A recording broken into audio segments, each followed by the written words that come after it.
کہ یہ حسین مجھ سے ہے اور میں اس حسین سے۔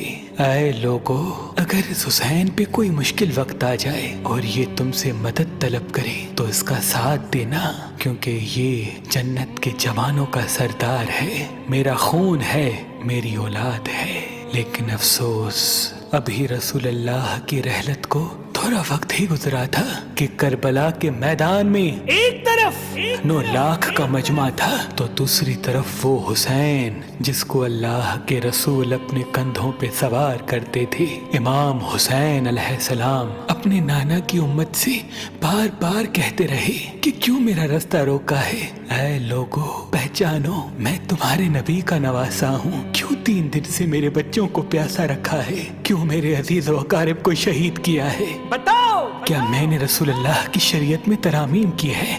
کسی انسان کا حق کھایا ہے؟ کسی انسان پہ ظلم کیا ہے؟ اتنے میں فوج یزید ایک آواز میں کہنے لگی، اے حسین، ہم سب تجھے تیرے بابا علی کے بغض میں قتل کر رہے ہیں تاکہ یزید ہماری جھولیاں دولت سے بھر دے۔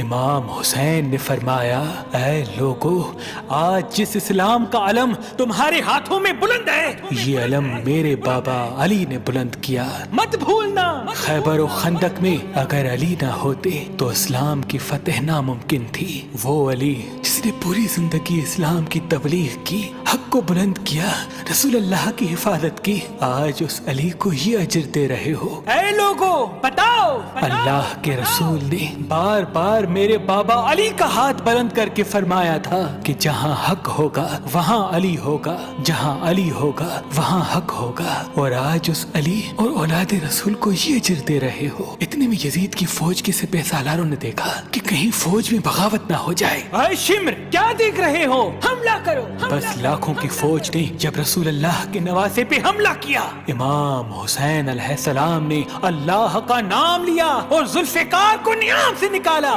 تاریخ گواہ ہے، ایک طرف لاکھوں کا مجمع اور ایک طرف 3 دن کا بھوکا پیاسا حسین ابن علی۔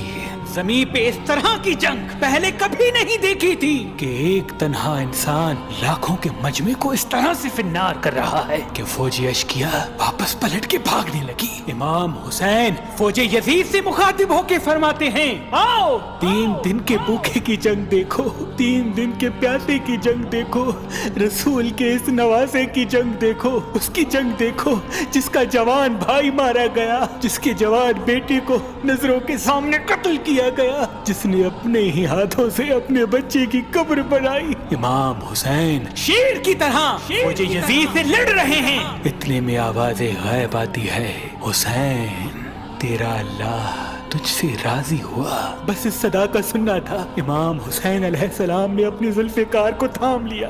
اتنی میں عمر بن سعد کہتا ہے، شمر، کیا دیکھ رہے ہو؟ یہ علی کا شیر ہے، اس کو مات دینا ناممکن ہے، جاؤ خیموں کو آگ لگا دو۔ بس کچھ ظالموں نے بیبیوں کے خیموں کو آگ لگا دی اور کچھ امام حسین کو دور سے تیر مارنے لگے۔ امام حسین کبھی بیبیوں کے خیموں کی طرف بڑھتے ہیں، کبھی فوج کی طرف جاتے ہیں۔ عمر بن سعد اور شمر نے فوج کو 4 حصوں میں تقسیم کر دیا اور یہ کہا کہ کوئی بھی حسین کے قریب نہ جائے، جس کے پاس جو جو چیز ہے وہ دور سے حسین کو مارے۔ جس کے پاس نیزہ تھا اس نے نیزہ مارا، جس کے پاس تیر تھے وہ تیر مارتا رہا، جس کے پاس برچیاں تھی وہ برچیاں مارنے لگا۔ تاریخ نے لکھا جس کے پاس مارنے کے لیے کچھ نہ تھا وہ کربلا کی گرم زمین سے مٹی اٹھا کے امام حسین کی طرف پھینکتا رہا۔